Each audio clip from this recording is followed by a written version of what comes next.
जी, तो प्यारे बच्चों कैसे हैं आप? मैं उम्मीद करता हूँ कि आप सब ठीक होंगे। आज की वीडियो में बात करेंगे class 11 chemistry chapter number 9 acid base chemistry.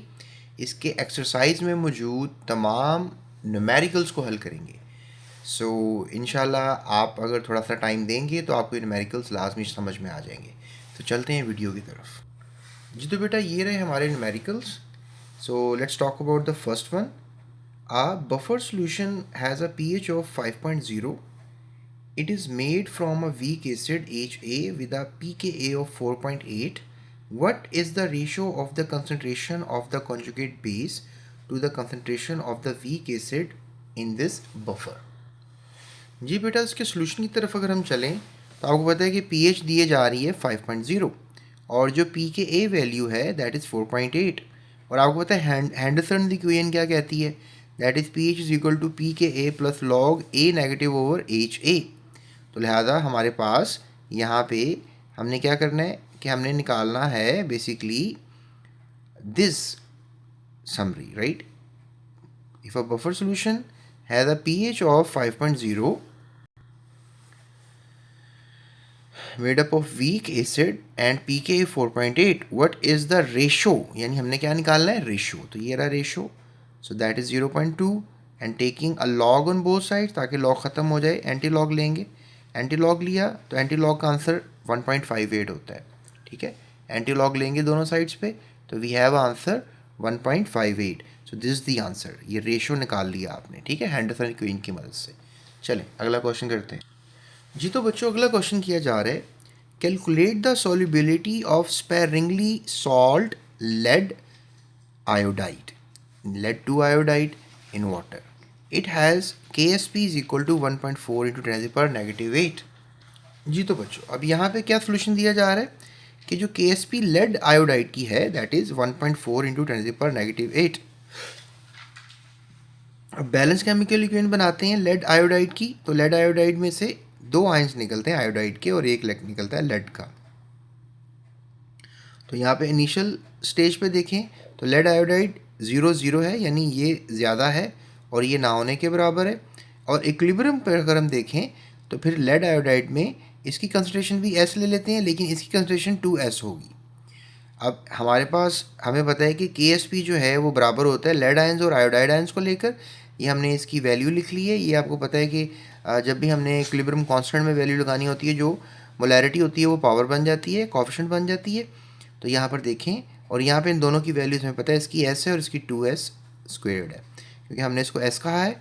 ठीक है, और इसको हमने 2S कहा है। Is that right? और ये जो 2 है ये डेफिनेटली इसकी पावर है।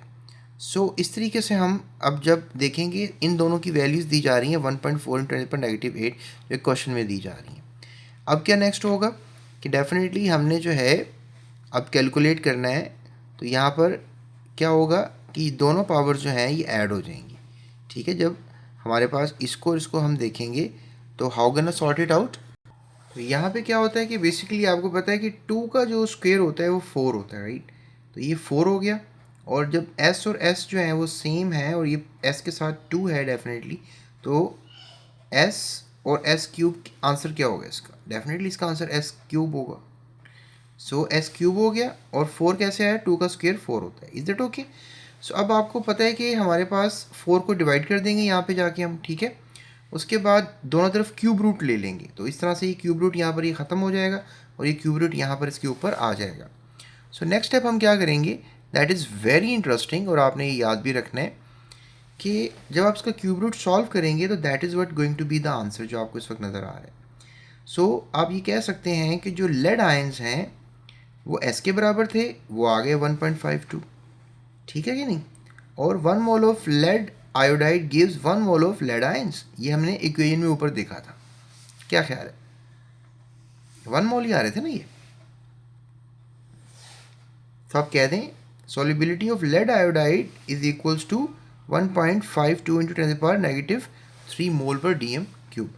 So that is going to be the relevant answer, जिसमें आपने बता दिया कि calculate the solubility of lead। तो lead की solubility आपने कैलकुलेट कर ली है lead ions की। चलें अब हम अगला न्यूमेरिकल करते हैं। जी तो बच्चों अगला न्यूमेरिकल जो है वो बड़ा इंटरेस्टिंग है। The molar solubility of silver chromate in pure water is 298, ठीक है, केल्विन टेम्परेचर पर is 6.5 into 10⁻⁵ mole per D M cube. Calculate KSP of silver chromate at this temperature.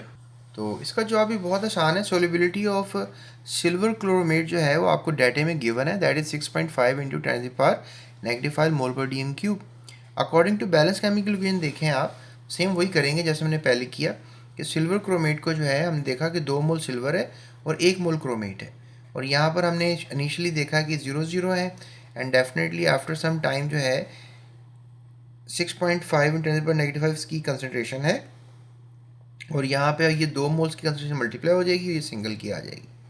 तो आप क्या लिख सकते हैं कि ये KSP है इसकी, ठीक है, आयंस की लेते हैं हम, तो लिहाजा हमने इसकी वैल्यू प्लेस कर दी स्क्वायर के साथ और इसकी वैल्यू प्लेस कर दी। इसको स्क्वायर करेंगे डेफिनेटली 4 हो जाएगा, और फिर इसको सॉर्ट आउट करेंगे तो we have after this multiplication 1.1 into 10⁻⁻12। So this is going to be the answer of this question.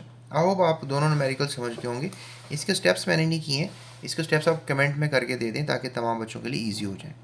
सो ये थी हमारी वीडियो न्यूमेरिकल्स की, होप सो आपको पसंद आई होगी। अपने दोस्तों के साथ वीडियो को लाजमी शेयर कीजिएगा।